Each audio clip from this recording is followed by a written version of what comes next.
ჩამომგზავრებისთვის, რა თქმა უნდა, ძალიან მნიშვნელოვანია ჩვენთვის მისი ვიზიტი საქართველოში, ჩვენ გქონდა ძალიან მეგობრული, ძალიან პროდუქტიული შეხვედრა და რა თქმა უნდა, ვისაუბრეთ ქვეყანაში მიმდინარე პროცესებზე და ვისაუბრეთ, რა თქმა უნდა, საქართველოსა და ევროსაბჭოს თანამშრომლობაზე. ბუნებრივია შევთანხმდით იმაზე, რომ გაგრძელდება ძალიან მჭიდრო თანამშრომლობა ჩვენს ქვეყანასა და ევროსაბჭოს შორის. 90-იანი წლებიდან მოყოლებული ჩვენ გაკავშირებს ძალიან მჭიდრო თანამშრომლობა და რა თქმა უნდა, ჩვენი ინტერესია, რომ ეს თანამშრომლობა მაქსიმალურად აქტიურად გაგრძელდეს. პირადად ბატონი გენერალური მდივნის როლი ამაში არის, რა თქმა უნდა, განსაკუთრებული და ჩვენ დარწმუნებული ვართ, რომ ჩვენ ქვეყანას ექნება პირადად ბატონი ალან ბერსეს მხარდაჭერა ყველა მიმართულებით. დიდი მადლობა. თუ არის კითხვები, მსაჯულო გასაგებია.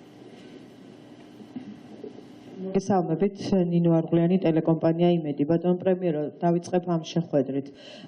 იყო თუ არა განმარტება საუბარი თქვენის მხრიდან იმ გადაწყვეტილებაზე, რომელიც საზოგადოებას 28 ნოემბერს ამცნეთ და როგორი იყო მისი პოზიცია კონკრეტულად იმაზე, რომ 2028 წლამდე ჩვენ არ გავაკეთებთ განაცხადს მოლაპარაკებების გახსნასთან დაკავშირებით. და ასევე მინდა გკითხოთ, ბევრი კითხვაა და თქვენი ოპონენტები განსაკუთრებით აქცენტს აკეთებენ იმაზე, რომ არალეგიტიმური მთავრობა არავინ არ მიულოცა და ასე შემდეგ.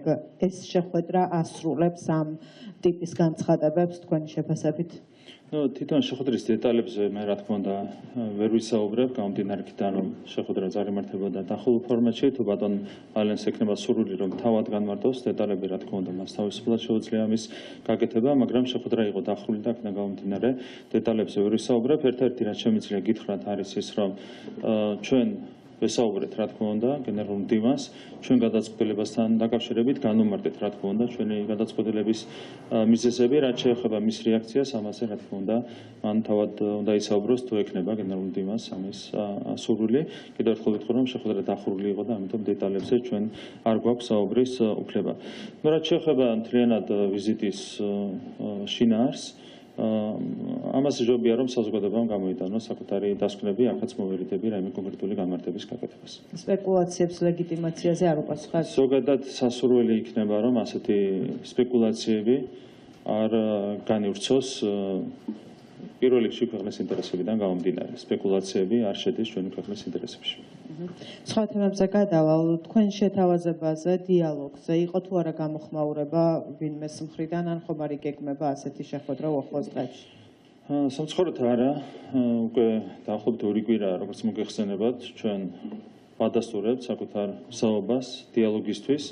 ნებისმიერ ადამიანს, გულწრფელ ადამიანს შეუძლია მოვიდეს და გამართოთ საჯარო თუ არასაჯარო დისკუსია. ხო, გუშინ გამოეხმაურე მაგალითად შოთა არღულაძის განცხადებას ამასთან დაკავშირებით მასაც შეუძლია წამოიყვანოს ნებისმიერი ადამიანები, ვისაც ენდობა, ვის მიმართაც აქვს ენდობა კომპეტენციის კუთხით მათ შორის გამართოთ საჯარო დისკუსია ყველა საკითხზე. დისკუსია არის ერთადერთი გზა, რა თქმა უნდა, იმისათვის, რომ ჩვენ ერთად დავიცვათ ჩვენი ეროვნული ინტერესები, თუ ვინმეს კითხვები აქვს, რა თქმა უნდა, ეს კითხვები ღიად უნდა გაირჩეს, ეს არის საუკეთესო საშუალება იმისათვის, რომ ერთად განვაგრძელოთ ზრუნვა ჩვენი ქვეყნის განვითარებაზე.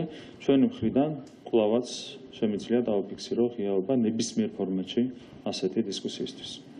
ასევე მინდა გკითხოთ ევროკავშირის წევრი ქვეყნების მინისტრების გადაწყვეტილებაზე ლურჯი პასპორტების შეზღუდვასთან დაკავშირებით. თქვენ გუშინ ისაუბრეთ, რომ გითხრათ რეალურად რა დგას ამ ამბის უკან და რას ნიშნავს ასეთი ტიპის შეზღუდვა. რეალურად თავადაც განიმარტა, მათ შორის მედიის წარმომადგენლების მხრიდან, უცხოელების მხრიდან, რომ არსებითად სიმბოლური დატვირთვა აქვს ამ ნაბიჯს. თუმცა ჩვენთვის ეს არ არის მხოლოდ სიმბოლური ნაბიჯი, ეს არის ღიად ანტიქართული გადაწყვეტილება, რაც არის ძალიან სამწუხარო. ჩვენ იმედი გვაქვს, რომ მომავალი წლიდან ასეთი ანტიქართული გადაწყვეტილებები არ იქნება მიღებული ევროპული ინსტიტუტების მხრიდან. ასევე მინდა სანქციებზე, რადგან საუბრობდით შეზღუდვებზე, მინდა ასევე გკითხოთ სანქციებთა სიაში, სანქცირებულთა სიაში, რომელიც რამდენიმე ქვეყანამ გამოაქვეყნა, არა მხოლოდ პოლიტიკოსები, არამედ ოჯახის წევრებიც ფიგურირებენ. ეს რას ნიშნავს თქვენთვის? ერთი ეს აბსურდია, მაგრამ სამართლებრივი თვალსაზრისით ეს ნიშნავს ნებისმიერი პრინციპის უარყოფას, რაზეც ტრადიციულად იდგა სამართლებრივი სახელმწიფო. არსებობს სუბიექტური შერაცხვის პრინციპი, რაც არის ერთ-ერთი წამყვანი პრინციპი სამართალში და როდესაც ამას უარყოფ, მაშინ სამართლებრივი სახელმწიფოდან პრაქტიკულად არაფერი რჩება. ეს არის ძალიან მძიმე პროცესი, რაც წარიმართება შესაბამის სივრცეში, შესაბამის ქვეყნებში, ეს ანგრევს, რა თქმა უნდა, სამართლებრივ სისტემებს და იმედი მაქვს აქაც, რომ მომავალი წლიდან ვითარება რადიკალურად შეიცვლება. არაფერი კავშირი არ აქვს ასეთ გადაწყვეტილებებს ევროპულ ღირებულებებთან და ევროპულ სამართლებრივ პრინციპებთან, რასაც ასწავლიდნენ ევროპულ უნივერსიტეტებში 20 წლის წინ, 30 წლის წინ, იმისთვის ხაზის გადასმა, ნებისმიერი ასეთი გადაწყვეტილება არის სამართლებრივი თვალსაზრისით სრულიად აუხსნელი ასეთი გადაწყვეტილებები. ასევე გაფართოების ანგარიშთან დაკავშირებით მაქვს კითხვა. ანგარიში ადასტურებს ევროკავშირის მზაობას ხარი დაუჭიროს ქართველი ხალხის ევროპულ გზაზე ინტეგრაციას და იმეორებს სერიოზულ შეშფოთებას მთავრობის მიერ არჩეულ კურსთან დაკავშირებით. ასევე ანგარიში ვკითხულობთ, რომ ევროკავშირის საბჭო საქართველოს ოფიციალურ პირებს მოუწოდებს სასწრაფოდ დაუბრუნდნენ ევროკავშირის გზას. როგორია თქვენი შეფასება? მე დარწმუნებული ვარ, რომ სრულად იცნობთ ამ პაკეტს და ის გზავნილები, რაც დოკუმენტშია, რის თქმის საფუძველს გაძლევთ. პასუხი არის ძალიან მარტივი. გახსნან მოლაპარაკებები, ხოლმე ვაძებთ ხელს. რაზეა საერთოდ საუბარი? ნახეთ რა მხოლოდ აბსურდში არიან შესული. მოგვიწოდებენ და ნაბიჯის გადმოდგა არ უნდათ. მათ ხარეს არის რეალურად ბორთი. გახსნან მოლაპარაკებები, ვაძებთ ხელს. რომელ დაბრუნებაზეა საუბარი? აი ნახეთ რა მხოლოდ აბსურდში არიან ეს ადამიანები შესული. ძალიან სამწუხაროა რა თქმა უნდა ეს მდგომარეობა, რომელსაც ჩვენ ვხედავთ ევროკავშირის სივრცეში. ბოლო კითხვა, მინდა გკითხოთ მაკეინის ინსტიტუტის საქართველოში საპროტესტო აქციებზე წერს ასეთ რამეს. სასწაულია, რომ ჯერ არავინ მოკლეს, თუ მკვლელობა მოხდება მთავრობის ავაზაკების მიერ პოლიტიკური გარემო კიდევ უფრო არასტაბილური შეიძლება გახდეს. რასთან გვაქვს საქმე? ეს არის მაკეინის ინსტიტუტის და ზოგადად ასეთი ადამიანების ოცნება. მათ ვერ მიაღწიეს საწოდოს, მათ როგორც ჩანს სამ დღეების განმავლობაშიც ჰქონდათ გათვლილი მსხვერპლზე, თუმცა საბოლოო ჯამში 5 დღეში ძალიან მარტივად შეძლო ჩვენმა სამართალდამცავმა სისტემამ დაპირისპირებოდა სისტემურ და უხეშ ძალადობას, რომელსაც ხედავდით თბილისის ქუჩებში და ყველაფერი დასრულდა მადლობა ღმერთს, არათუ მსხვერპლის გარეშე, არამედ რაიმე განსაკუთრებული გართულების გარეშე, მაკეინის ინსტიტუტის ოცნებებს ახდენა არ უწევია.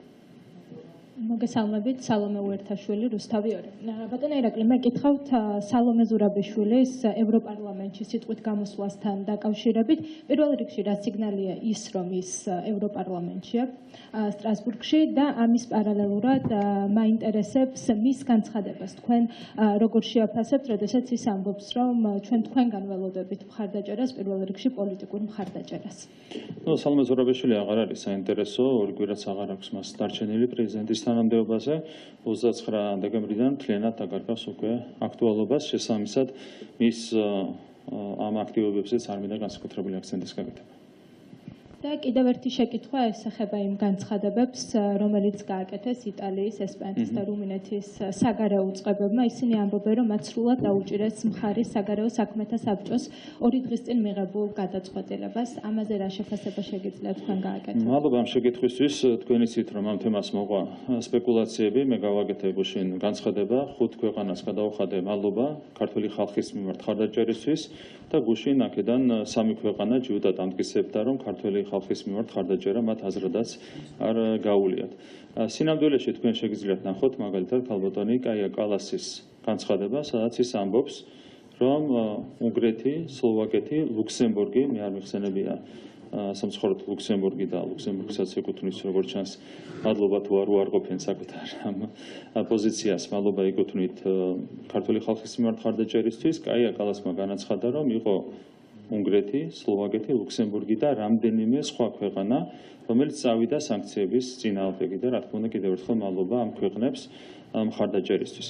რაც შეეხება სხვა ქვეყნებს, ჩვენ რა ინფორმაცია გვქონდა, მაგალითად რომ ავიღოთ რუმინეთი, იგივე არის ერთ-ერთი ჟურნალისტი, რადიო თავისუფლების ევროპული ბიუროს ჟურნალისტი, რომელსაც ძალიან ხშირად ეყოდება ხოლმე ქართული მედია, ეს არის ბატონი შოზვიაკი, რომელმაც დაადასტურა რომ რუმინეთი იყო ერთ-ერთი ვინც ავიდა სანქციების წინააღმდეგ. თუმცა მე ნახეთ რომ გუშინ პირველი რუმინეთი აიძულეს რომ საწინააღმდეგო პოზიცია დაიფიქსირებინა, ეს არავის უკვირს. თქვენ ნახეთ რომ საკონსტიტუციო სასამართლოსაც კი რუმინეთში შეაცვლევინეს გადაწყვეტილება ერთ დღეში. გამოვიდა ბატონი მეთიუ მილერი, რომელმაც პრაქტიკულად მუქარი შემცველი განცხადება გააკეთა რუმინეთის საკონსტიტუციო სასამართლოს მიმართ. მან განაცხადა, რომ დაიშებოდა ყველა, ვინც დაუპირისპირდებოდა რუმინეთში ევროპულ და ევროატლანტიკურ ღირებულებებს და ეს გააკეთა სწორედ საკონსტიტუციო სასამართლოს გადაწყვეტილების კონტექსტში. მეორე დღეს ადგა საკონსტიტუციო სასამართლო აატრიალა საკუთარი გადაწყვეტილება და გაუქმა რუმინეთში საპრეზიდენტო არჩევნები. თან სრულიად, ასე ვთქვათ, განუსაზღვრელი საბაბით საუბარი იყო იმაზე, თუ არ ვცდები, რომ ასე ვთქვათ, ტვიტერში დაფიქსირებული გარკვეული აქტივობები ქმნიდა აღქმას, რომ გარეჯ არავის ფონზე ჩატარდა რუმინეთში არჩევნები. ან პირდაპირ გავრცელდა მუქარა მეთიუ მილერის მხრიდან და მეორე დღეს საკონსტიტუციო სასამართლო რუმინეთში შეცვალა მთლიანად რადიკალურად თავისი გადაწყვეტილება. ხან ფონზე არავის უკვირს, რომ რუმინეთს გააკეთებინეს იმის საპირისპირო განცხადება, ვიდრე იყო მათი ქმედება საქართველოსთან მიმართებით. იგივე ეხება ესპანეთს და იტალიას, აქაც საჯარო წყაროებში, მსგავს წყაროებში ვრცელდებოდა ინფორმაცია ამასთან დაკავშირებით, რომ იტალია და ესპანეთი უპირისპირდებოდნენ სანქციების იდეას და ამას დაემთხვა ჩვენი წყაროებიდან მიღებული ინფორმაცია. შესაბამისად, ჩვენ გავაკეთეთ განცხადება, რომელიც ძალიან სანდო და საიმედო ინფორმაციას ეყრდნობოდა, თუმცა ნახეთ, რომ ამასაც მოყვა ოპოზიციის მხრიდან სპეკულაციები. მე კიდევ ერთხელ მინდა გადავუხადო მადლობა ყველა იმ ქვეყანას, რომელმაც ქართულ ხალხს დაუჭირა მხარი საბჭოს ხომაზე. გამარჯობა, რუსუდან დუმბაძე, ტევ1. ამ თემაზე გავაგრძელებ. შეგიძლიათ მითხრათ, რა ინფორმაციას დაეყრდენით, როცა მადლობა გადავუხადეთ ამ 5 ქვეყანას და მათ შორის იმ 3-ს, ვინც უარყო სანქციების წინააღმდეგობა. პრინციპში უკვე გავეცი. სანდო წყაროვინ არის, ელჩს დაეყრდენით, ოფიციალურ პირებს, თუ რა ინფორმაციაზე დაყრდნობით იცით, რომ საბჭოზე განსხვავებული პოზიცია ჰქონდათ. კიდევ ერთხელ, კაია კალასმა განაცხადა შემდეგ, რომ იყო უნგრეთი, სლოვაკეთი, ლუქსემბურგი და რამდენიმე სხვა ქვეყანა, რომელიც წავიდა სანქციების წინააღმდეგ. მერე რუმინეთს რაც შეეხება, თქვენმა კოლეგამ ბატონმა ჟოზუევმა, რომელსაც ხშირად აყრდნობით ხოლმე და ყველა ეყრდნობა, დაადასტურა ეს ინფორმაცია რუმინეთთან დაკავშირებით, თუმცა კიდევ ერთხელ გამიმერებ, რომ წინასწარ ნათქვამი ჟოზუევის მიერ და არა საბჭოს წინასწარ ნათქვამი იყო და არა საბჭოს შენობა. პირველი რუმინეთს გააკეთებინეს საპირისპირო განცხადება. თუმცა კიდევ ერთხელ გამიმერებ, რუმინეთში საკონსტიტუციო სასამართლოსაც კი წააღებინეს უკან მანამდე ნათქვამი და არავის გაუგვირდება, რა თქმა უნდა, მთავრობის მხრიდან საკუთარი პოზიციის უკან წაღება. მე მაინც მინდა რუმინეთსაც გადავუხადო მადლობა ქართველი ხალხის მხარდაჭერისთვის. ჩვენ გვქონდა სანდო და საიმედო ინფორმაცია და ამ ინფორმაციის საფუძველზე გავაკეთეთ ეს განცხადება. კიდევ ერთხელ მადლობას ვუხდი ყველა ქვეყანას ქართველი ხალხის მხარდაჭერისთვის. შეგიძლიათ კაია კალასის გარდა და იოზუეკის გარდა საკუთარი წყაროები, თუ კი ამის შესაძლებლობა გაქვთ. ელჩზე რუმინეთზე გასაგებია, რომ კალასის განცხადება მოგისმენიათ, თუმცა აი იტალიაზე და ესპანეთზე გვითხარით, საიდან გაიგეთ რა. ჩვენ გვაქვს უფლება, რომ ეს წყაროები არ დავაკონკრეტოთ, მაგრამ კიდევ ერთხელ გამიმერებ, კაია კალასმა იტყუებიან ახლა, როცა საგარეო საქმეთა მინისტრები წერენ, რომ დეზინფორმაცია თქვენ გაავრცელეთ. საინტერესო. კაია კალასმა დაადასტურა, რომ იყო უნგრეთი, სლოვაკეთი, ლუქსემბურგი და რამდენიმე სხვა ქვეყანა, რუმინეთთან დაკავშირებით იყო საჯარო წყაროებში ინფორმაცია, იტალია და ესპანეთთან დაკავშირებითაც იყო საჯარო წყაროებში ინფორმაცია და ეს დაემთხვა ჩვენი წყაროებიდან მიღებულ ინფორმაციას. ეს არის რაც შემიძლია გითხრათ. ანუ ესპანეთსა და იტალიასთან დაკავშირებით საჯარო წყაროებში წინასწარ იწერებოდა მათ შორის მედიაში, რომ ისინი ეწინააღმდეგებოდნენ, ანუ საჯარო წყაროებში იწერებოდა ეს. ანუ ევროკავშირის სახელმწიფოებს ეს ქვეყნები დაუპირისპირდნენ, წინააღმდეგობა დასწიეს, რომ ქვეყნის როგორ არ არის საინტერესო. ბატონო ირაკლი, ტვიტერზე თქვენს განცხადებას აწერია, რომ თქვენ მოიტყუეთ და ლინკებია 3 ქვეყნის საგარეო საქმეთა სამინისტროების ოფიციალური წერილები, რომ თქვენ არასწორად გამოიტანეთ ინფორმაცია.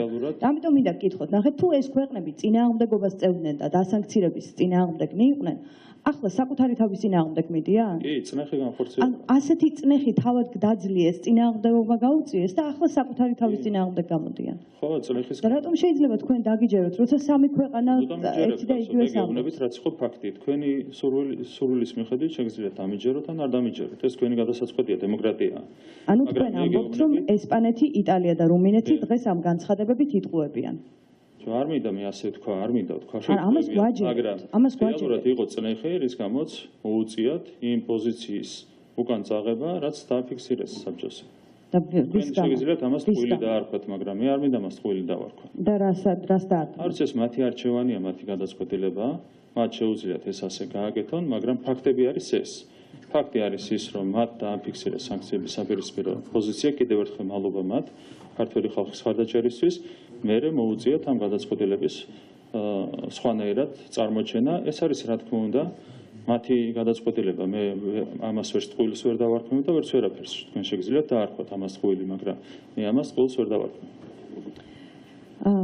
ქართველი ხალხის მხარდამჭერი და სანქციების საწინააღმდეგო პოზიცია დააფიქსირეს, ამის გამო გადაუხადეთ მათ მადლობა და არა სიტყვებით ქართველი ხალხის მხარდაჭერისთვის. ხომ აი დასაწყისში თქვენ რაღაცნაირად სხვაგვარად სცადეთ ამის წარმოჩენა. თითქოს თქვენ მადლობას უხდიდით ქართველი ხალხის მხარდაჭერისთვის და ისინი საწინააღმდეგოს ამბობდნენ. თქვენ ეს ქვეყნები მოიხსენიეთ უნგრეთთან და სლოვაკეთთან ერთად და მადლობა გადაუხადეთ მათ იმის გამო, რომ ქართული ოცნების წინააღმდეგ სანქციებს არ ემხრობოდნენ, ხომ? და ეს უარყვეს მათ. მე ძალიან მკაფიოდ თქვი, სისტემა მინდა უბრალოდ, იმიტომ რომ თქვენ დასაწყისში თქვით, რომ აი ქართველი ხალხის მხარდაჭერა უარყვესო და ასე არ ყოფილა. ძალიან მკაფიოდ თქვი, რის თქმაც მინდოდა. სანქციების არ დაწესება ნიშნავდა ქართველი ხალხის ხარდაჭერას.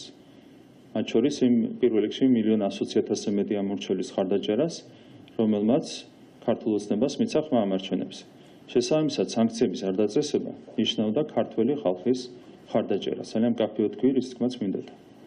ხართ თუ არა დარწმუნებული, რომ დღეის მდგომარეობით ქართულ ოცნებას 1,100,000 ამომრჩეველი, თუ კი ეს არჩევნების შედეგი აბსოლუტურად მართალია, ხართ თუ არა დარწმუნებული, რომ ეს რიცხვი ისევ შენარჩუნდა 28 ნოემბრის შემდეგ. რადგან თქვენ წინასაარჩევნოდ ამ ამომრჩევლებისთვის არც ერთხელ გითქვამთ, რომ ევროკავშირში ინტეგრაციის პროცესს დღის წესრიგიდან მოხსნიდით. და ღირსებით ევროპისკენ იყო თქვენი სლოგანი.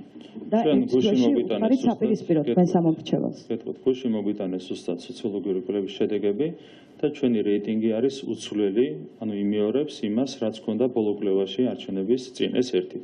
მეორე, რაც შეეხება ჩვენს განცხადებას. არსებითად არაფერი შეცვლა. როგორც ვიბრძოდით ჩვენ 26 ოქტომბრამდე, ასევე განვაგრძობთ ბრძოლას იმისათვის, რომ ღირსებით შევიდეთ ევროკავშირში. და რა განცხადებაც გაკეთდა 28 ნოემბერს, ეს ნიშნავდა ზუსტად ამას. ჩვენ გვინდა მხოლოდ ღირსებით, მხოლოდ მშვიდობით და მხოლოდ კეთილდღეობით გავხდეთ ევროკავშირის წევრი ქვეყანა. 28 ნოემბრის გადაწყვეტილება იმეორებს ზუსტად იმ სლოგანს, რა სლოგანითაც აგვირჩია ჩვენ ქართულმა ხალხმა 26 ოქტომბერს. ღირსება გულისხმობს პირობების გარეშე დალოდებას, როდის შემოგთავაზებენ და თქვენ ხელს მოაწერთ? არა, ღირსება ნიშნავს იმას, რომ როცა მოლდოვას აძლევენ კანდიდატის სტატუსს და საქართველოს არა, შენი პოზიციები კაფიოდ უნდა დაიცვა. მოლდოვას ახერხებდნენ მახსოვს პროგრესის გამო. და ჩვენ საერთოდ პროგრესი არ ქონდა პირობების შესრულების პროცესში. როგორ უნდა შემოგთავაზონ და ჩვენ ხელი როგორ უნდა მოვაწეროთ? აბა მოლდოვის პროგრესი რა იყო? ტელევიზიების მე მახსოვს, რომ ამ სამ ქვეყანას შორის საქართველო იყო ქვეყანა, რომელსაც უფრო რეგრესი ქონდა ან არანაირი პროგრესი საბოლოო შეფასებით დოკუმენტში, ვიდრე მოლდოვას და უკრაინას. ჩვენ რაზე ქონდა პროგრესი? არასორი, მოლდოვის პროგრესი. რომელი პირობაა შესრულებული? გეტყვით, რაც იყო მოლდოვის პროგრესი. არ მაინტერესებს, საქართველო მაინტერესებს. რომელი პირობაა შესრულებული? თქვენ ხომ ამბობთ? მოლდოვას გეტყვით. ღირსებით ხომ მივდივართ ბატონო. რომელი პირობა გაქვთ შესრულებული, რომ მოლაპარაკება გაგვიხსნან და თქვენ დაგხვდეთ? ჯერ მოლდოვით დავიწყებ და მერე გადავალ საქართველოს. მოლდოვის პროგრესი გეტყვით. ტელევიზიების დახურვა, პარტიების აკრძალვა, ეს არის მოლდოვის პროგრესი. არ დატოვეს არც მედია პლურალიზმი, არც პოლიტიკური პლურალიზმი. ჩემიან DST-ს წევრებად, სანქციები არც მათ დაუწესებიათ, კორუფცია არის აღვავებული, მოლდოვაში არის ერთ-ერთი ყველაზე კორუმპირებული ქვეყანა ევროპაში. ეს არის მოლდოვის პროგრესი. რაც შეეხება საქართველოს. საქართველო აკეთებს ყველაფერს იმისათვის, რომ შესრულდეს ის ვალდებულებები, რომელიც არის გათვალისწინებული ევროინტეგრაციის გზაზე, მათ შორის განუწყვეტლივ ვაგრძელებთ მუშაობას იმისათვის, რომ ასოცირების შეთანხმებით გათვალისწინებული ვალდებულებები შევასრულოთ DCFTA-ით გათვალისწინებული ვალდებულებები. ჩვენ რეალურად 2028 წლისთვის შესრულებული გვექნება ორივე მიმართულებით ვალდებულებების 90%-ზე მეტი. აი ეს არის საქართველოს გზა და მოლდოვას შევადაროთ კიდევ ერთხელ ჩვენი ქვეყანა. ეს ვალდებულებები საკმარისი რომ ყოფილიყო, დამატებითი პირობები არ გვექნებოდა ალბათ მოლაპარაკების ეტაპზე გადასასვლელად. ეს არის ფაქტი. ცესკო არ დაუთმეთ ოპოზიციას, სასამართლო სისტემა არ დაუთმეთ ოპოზიციას. არავინ არ გთხოვდა თარიღის. იგი მაგას ეთხოვდნენ, ვეტინგი იყო ეგ და ცესკოსთან დაკავშირებით ითხოვდნენ, რომ ცესკო უნდა დაგვეთმო ოპოზიციისთვის და ცესკოს უნდა დაეკარგა დამოუკიდებლობა. და სასამართლოსთან მაშინ რატომ ამბობთ, რომ ევროკავშირში გვინდა? თუ ევროკავშირი ამას გთხოვთ, რომ დაუთმეთ, მაშინ რატომ გინდათ ევროკავშირში? იმედი გვაქვს, რომ ყველაფერი შეიცვლება ევროკავშირში. კარგი, ერთი კითხვა მაქვს აი დიალოგზე, რომელზეც საუბრობთ ეს დღეებია, რომ მუდამ ხართ მზად. მოქალაქეები გამოდიან დასაწყისში თქვენ სპეცრაზმი დაუპირისპირეთ ამ ადამიანებს და ათასგვარად წარმოაჩინეთ ეს პროტესტი, რომელიც 21 დღეა გრძელდება ქუჩაში. უმოქმედოა საპატრულო პოლიცია, როცა ადამიანებს აკავებენ, ან არაფორმალური პირები, ყველაზე რბილად ვიტყვი, ადამიანებს თავს ესხმიან, მათ შორის ჟურნალისტებს. 500-მდე ადამიანია დაკავებული და არ ვიცი უვნებელი რამდენია ამ 500 შორის. უმეტესობა საუბრობს ძალადობაზე პოლიციის მხრიდან. დაკავების დროს, დაკავებიდან იზოლატორამდე და იზოლატორში. მაქვს ასეთი კითხვა, რა დიალოგზე საუბრობთ მათთან? მათი მხრიდან დიალოგი თუ კი იქნება, მოთხოვნა არის ასეთი: დაკავებულები გაათავისუფლეთ, ახალი არჩევნები დანიშნეთ. იმიტომ რომ არათუ არჩევნების ჩატარებაზე აქვთ მათ კითხვები, არამედ იმაზე, რომ თქვენ გადაწყვეტილება, რომელსაც აპროტესტებენ 21 დღეა, გაახმოვანეთ არჩევნების შემდეგ, საკუთარ ამომრჩეველსაც მოატყუეთ. მათ არ დაპირდით, რომ ევროკავშირში გააჩერებდით ინტეგრაციას. არ გაჩერებულა ინტეგრაცია. ამიტომ ითხოვე, მათი მხრიდან არის ორი მოთხოვნა. თქვენ დიალოგზე რა მომენტში წარმოგიდგენიათ ბოლო კითხვის? აი, კრიზისი ალბათ აღიარებთ, რომ ეს ქვეყანაში კრიზისია. რა წერტილია, რა მომენტია თქვენ მიერ დანახული, როცა თქვენ იძულებული იქნებით, ან მოგიწევთ, რომ პროტესტთან თუ დემონსტრანტებთან იყოთ დიალოგში? ნახეთ, წინადადება შეთქვით 10 ტყუილი, რაც ძალიან დასანანია ჩემთვის. ჩამომითვალეთ. გეტყვით, პირველი ბოლოდან რო დავიწყოთ, ევროინტეგრაცია არ გაგვიჩერებია. ეს არის ჩვეულებრივი ტყუილი. ჩვენ თქვით, რომ ჩვენი მხრიდან არ დადგება დღეს ეს რიგში მოლაპარაკებების გახსნის საკითხი, ეს არავითარ შემთხვევაში არ ნიშნავს ევროინტეგრაციის შეჩერებას. ეს არის ერთი ტყუილი. რაც შეეხება თვითონ თქვენ შეფასებას, დღის წესრიგში აღადგინოთ ევროინტეგრაციის პროცესი. არა, დღეს ეს რიგში არ დადგება მოლაპარაკებების გახსნა. ხო, და ეგ სხვადასხვა რამეა, ევროინტეგრაციის შეჩერება ეგ არ არის. მაგდენ უნდა გესმოდეთ. რაც შეეხება აქციებს. აქციებთან დაკავშირებით ევროინტეგრაცია არასდროს არ შეჩერდება ჩვენი ქვეყნის, რაც უნდა სურვილი გქონდეთ. რა თქმა უნდა, ევროინტეგრაციას თქვენ აჩერებთ დღის წესრიგიდან მოხსენით საკითხით, რომ საქართველოს ევროინტეგრაცია არ შეჩერდება. ტყუილი თქვით ამასთან დაკავშირებით, ტყუილი თქვით ამასთან დაკავშირებით, ტყუილი თქვით. რაც შეეხება აქციებს. ნახეთ, თქვენ არაბი სუბიექტური ხართ, რა თქმა უნდა, იმიტომ რომ წარმოადგენთ ზუსტად იგივე პოლიტიკურ ძალას, რომელიც ცდილობდა მაიდანის მოწყობას, ხო, რუსთაველის გამზირზე. 500 კაციანი ძალადობრივი დაჯგუფება მოქმედებდა პოლიციის წინააღმდეგ, ცდილობდა პარლამენტის შენობაში შეჭრას და რა თქმა უნდა, ამ 500 კაციანი ძალადობრივი დაჯგუფების განეიტრალებას ჭირდებოდა შესაბამისი ზომების მიღება, მათ შორის შესაბამისი ადამიანების დაკავება, ხო? უმეტესობა არის ადმინისტრაციული წესით დაკავებული. და დაახლოებით 30 კაცი არის სისხლისამრის საქმე აღწეული, ხო? იყო ამრავი დანაშაული ჩადენილი ამ ძალადობრივი ქმედებების დროს, იყო უხეში სისტემური ძალადობა. რაც შეეხება შინაგან საქმეთა სამინისტროს, შინაგან საქმეთა სამინისტრომ ამ ყველაფერს დაუპირისპირა პროპორციული ძალა. ეს ხო საერთო სურათი, რა თქმა უნდა, იყო ინციდენტები, იყო გადაცდომები, მაგრამ არსებითად შინაგან საქმეთა სამინისტრო მოქმედებდა პროპორციულად უხეში სისტემური ძალადობის წინააღმდეგ. რა თქმა უნდა, მარტივი არ იყო ამის განეიტრალება, როდესაც 500 კაციანი ორგანიზებული ექსტრემისტული დაჯგუფება, ძალადობრივი დაჯგუფება მოქმედებს პოლიციის წინააღმდეგ, ამას სჭირდებოდა ზომების მიღება და ზუსტად ეს ზომები მიიღო შინაგან საქმეთა სამინისტრომ. რა თქმა უნდა, როდესაც 500 კაციანი ძალადობრივი დაჯგუფება მოქმედებს, ასეთ დროს თავიდან ვერ აირიდებ ადამიანების დაშავებას, დაშავდნენ სამწუხაროდ როგორც პოლიციელები, ისე მომიტინგეები. ეს არის ძალიან სამწუხარო. თითოეულ დაშავებულ ადამიანზე პასუხისმგებლობა ეკისრება თქვენს პოლიტიკურ პარტიას, კოლექტიურ მაცმოძრაობას. სულ სხვა კითხვა დაგისვით. შეგეძლოთ იმაზე მიგეპასუხოთ. მაგრამ ამაზე დიალოგს კი ბატონო. თუ 500 კაციანი დაჯგუფება, კარგი, რახან შეჩერდით, ამაზე გკითხავთ და მე დიალოგზეც მიპასუხეთ. თუ 500 კაციანი დაჯგუფება დააკავეთ და პოლიცია დაუპირისპირდა პროპორციული ძალით. პირდაპირ ეთერში რომ ვნახეთ ჟურნალისტებზე თავდასხმა ვინ დააკავეთ? თუ ეგ სხვა თემაა, ხო? მაგაზე გამოძიება დაწყებულია და შეგიძლიათ შესაბამის უწყებებთან მოიკითხოთ ინფორმაცია გამოძიების მიმდინარეობის თაობაზე. ასევე პოლიციელებთან და მეც გითხულობ, კი. აი რა ჟურნალისტებს პირდაპირ ეთერში თავს დაესხნენ, რა მე მოიკითხეთ, რა გაიგე? კი, ყველაფერი მოიკითხეთ, თქვენ მიმართეთ შესაბამის უწყებას ამასთან დაკავშირებით. რაც შეეხება დიალოგს. დიალოგთან დაკავშირებით ჩვენ არ საუბრობთ მოძალადეებთან დიალოგზე. ჩვენ საუბრობთ გულწრფელ ადამიანებთან დიალოგზე, რომლებიც მათ შორის გამოდიოდნენ რუსთაველის გამზირზე და აპროტესტებდნენ ჩვენს გადაწყვეტილებას. არა მოძალადეებთან, არამედ ყველა გულწრფელ ადამიანთან, მათ შორის რომელსაც აქვს ძალიან მძაფრი პროტესტის განცდა დღესაც, ხო? მათთან ვართ მზად დიალოგისთვის, არა მოძალადეებთან, არამედ ყველა გულწრფელ ადამიანთან, მაგრამ ხედავთ, რომ იმდენად ძლიერია ბულინგი, ისინი ვერ ახერხებენ ამ შეთავაზებაზე დადებითი პასუხის გაცემას. ეს არის ლიბერალური ფაშიზმის ერთ-ერთი გამოვლენა, რაც სამწუხაროა ძალიან. ბატონო ირაკლი, გულწრფელ ადამიანებს იქ ძალიან ბევრს ნახავთ მოვიდნენ ღია. ისინი გესაუბრებიან ხომ პროტესტს გამოთქვამენ 21 დღეა. სად გესაუბრებიან? მოვიდნენ. რუსთაველის გამზირზე დგანან და გეუბნებიან, რომ ორი მოთხოვნა მაქვს და ორი მოთხოვნის გამო დგავარ 3 კვირა აქ. მოვიდნენ.